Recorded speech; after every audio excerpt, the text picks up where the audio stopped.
Okay, so this is a quick video on how to set up everything for your magnetic levitation Baby Yoda crib.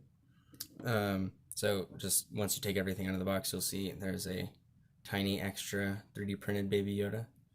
So you can just put that to the side. Of course, you have actual Baby Yoda and the crib itself. You'll notice there's two magnets on the bottom of these, so you can just snap those together. It should fit pretty snugly. If you need to take it out for whatever reason, you still can, but it's not going to move if once it's in there. So put that to the side, and then you have the actual power adapter. So any regular power supply should work.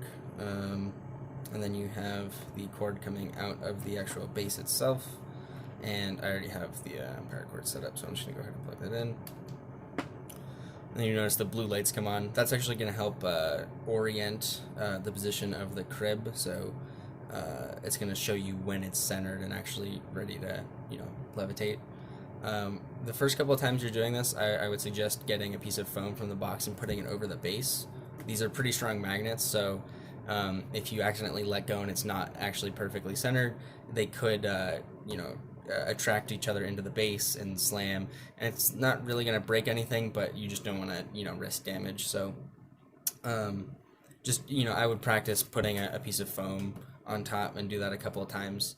I'm not going to do that just to show you what the lights look like when you're doing this, and once you've done it a couple of times, you definitely can just get a feel for it. But when you're putting it down, I would use two hands, one to both keep the base from moving, and then also to grab it with two hands so you have a feel of where it's moving.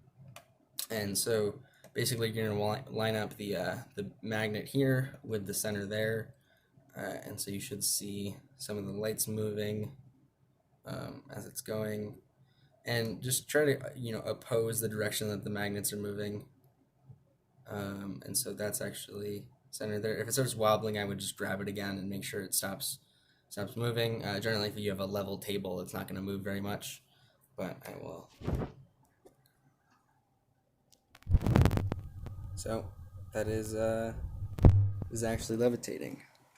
So I would just do that a couple times. Make sure that you actually feel that when it is centered before you start doing it without the foam.